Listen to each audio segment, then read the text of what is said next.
राजेंद्र ने कहा कि मंत्रिमंडल विस्तार में मौका मिलने की उम्मीद थी, लेकिन वह पार्टी फैसले का पूरा सम्मान करेंगे। उन्होंने मां का आशीर्वाद लिया और राज्य में सबसे अच्छी बारिश तथा सभी लोगों की सुख शांति की प्रार्थना की। ವರ್ಷ ಬರ್ತಿರ್ತೀನಿ ಆಷಾಢ ಮಾಸದಲ್ಲಿ ಬರುವಂಥದ್ದು ರೂಢಿ. ಸೊ ಈ ವರ್ಷನೂ ನಾನು ತಾಯಿಯ ಆಶೀರ್ವಾದ ಪಡೆಯೋದಕ್ಕೆ ಬಂದಿರುವಂಥದ್ದು.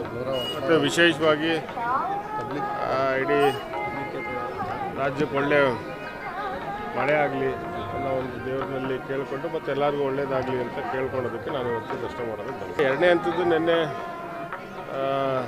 ಡಿ ಕೆ ಶಿವಕುಮಾರ್ ಅವರ ಮುಖ್ಯಮಂತ್ರಿಗಳ ಸಚಿವ ಸಂಪುಟ ನಿನ್ನೆ ಎಲ್ಲ ಭರ್ತಿ ಆಗಿದೆ. ಎಲ್ಲ ಒಂದು ಆಶಾಭಾವನೆ ಇತ್ತು, ತಂದೆಯವ್ರಿಗೆ ಸಿಗುತ್ತೆ ಅನ್ನೋ ಒಂದು ಭಾವನೆ ಇತ್ತು. ಯಾಕಂದರೆ ನಮ್ಮದು ದೊಡ್ಡ ಜಿಲ್ಲೆ ತುಮಕೂರು ಅಂತ ಹೇಳಿದ್ರೆ 11 ತಾಲೂಕು ಅಸೆಂಬ್ಲಿಗಳು ಬರೋವಂಥದ್ದು. ನಾವೆಲ್ಲ ಇನ್ನೂ ಒಂದು ಜಿಲ್ಲೆಗೆ ಒಂದು ಸಿಗುತ್ತೆ, ತಂದೆಯವ್ರಿಗೆ ಸಿಗುತ್ತೆ, ಇಲ್ಲ ಅಂದರೆ ನನಗಾರ ಆಗುತ್ತೆ ಅನ್ನೋ ಒಂದು ಭಾವನೆಯಲ್ಲಿ ನಾವಿದ್ದು. ಸೊ ಈಗ ಆಗಿಲ್ಲ, ಏನು ಮಾಡೋಕ್ಕಲ್ಲ. ಈಗ ಪಕ್ಷದ ತೀರ್ಮಾನಕ್ಕೆ ನಾವೆಲ್ಲ ಬದ್ಧವಾಗಿರಬೇಕು. ಈಗ ಪಕ್ಷ ಏನು ಸಚಿವರು ಆಯ್ಕೆ ಮಾಡಿದರೆ ಜೊತೆಗೆ ಹೋಗುವಂಥದ್ದು ನಡೆಸಬೇಕು. ಇಲ್ಲ, ಭಾಳಷ್ಟು ಅಸಮಾಧಾನ ಇದೆ ಅನ್ನೋದು ನಾವು ನೆನೆಯಿಂದ ನೋಡ್ತಾ ಹಿರಿಯ ಶಾಸಕರು ನೆನೆ ಎಲ್ಲ ಒಂದು ರಾಜೀನಾಮೆಯನ್ನು ಕೊಟ್ಟಿದ್ದಾರೆ, ಇವತ್ತು ಕೊಡ್ತೀವಿ ಅಂತ ಹೇಳ್ತಾ ಇದ್ದಾರೆ.